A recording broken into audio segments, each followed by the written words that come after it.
கேரள முதலமைச்சர் பினராயி விஜயன் ராஜினாமா செய்ய வேண்டும் என்ற கோரிக்கையுடன் மூணார் மண்டல காங்கிரஸ் கமிட்டியின் தலைமையில் எதிர்ப்பு பொதுக்கூட்டம் நடத்தப்பட்டது. முன் எம்எல்ஏ ஏகேமணி பொதுக்கூட்டத்தை துவக்கி வைத்தார்.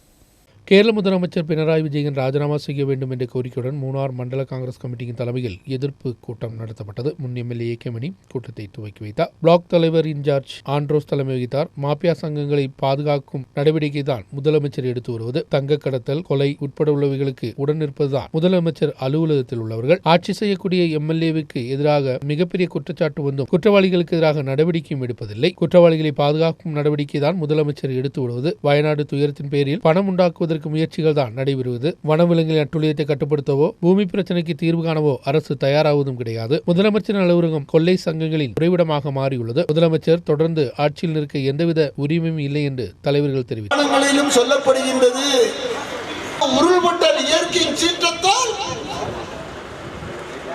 கேரளம் மாத்திரம் அழிந்து கொண்டிருக்கின்றது. அதன் தொடக்கம் தான் பெட்டிமுடியிலே நமது தோட்ட தொழிலாளர்கள் 72 குடும்பங்கள் நாசம் நஷ்டாக்கப்பட்டது, மரணம் அடைந்தார்கள். அவர்களுடைய நிலை என்ன என்பது கூட இதுவரை இந்த கவர்மெண்ட், இந்த அரசு, பினராயி விஜயன் தலைமையிலான அரசு சிந்தித்து கூட பார்க்கல. ஆகாய விமானத்தில் பறந்து வந்தவர்கள் எல்லாம் ஏழையாக இருக்க முடியுமா? ஆகாய விமானத்தில் இல்ல. ஆகாய விமானத்தில் வந்து விபத்துக்குள் ஏற்பட்டு மரணப்பட்டவர்களுக்கு 10 லட்சம் ரூபாய் கொடுக்கும் பொழுது பாவப்பட்ட தொழிலாளிகள் பெட்டு முடியல நஷ்டப்பட்ட குடும்பங்களுக்கு 5 லட்சம் ரூபாய் கொடுத்தார்கள். என்ன அக்கிரமம் செய்து? சரியா? இல்ல இல்ல. அப்ப ரெண்டா பார்க்கிறார்கள் இங்க உள்ள தொழிலாளிகள் என்ற நிலையில, இங்க உள்ள தொழிலாளிகள் என்ற நிலையில.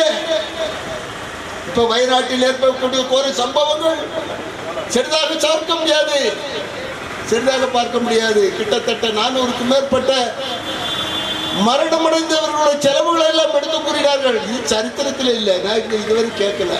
75,000 ரூபாய் ஒரு பிணத்தை அடக்கம் பண்றதுக்கு செலவாக்குனா நம்ம எத்தனையோ பிணத்தை கொண்டு போய் அடக்கம் பண்றோம். திருவட்டூரியத்தில் கொண்டு பாஸ்கரா 7,000 ரூபாய் கொடுத்தா அங்க அடக்கம் பண்ணுவாங்க. இல்ல பாஸ்கரா, 75,000 ரூபாய் கொடுத்து அடக்கம் பண்ணக்கூடிய நிலை கேரளத்தில் எங்க இருக்கு?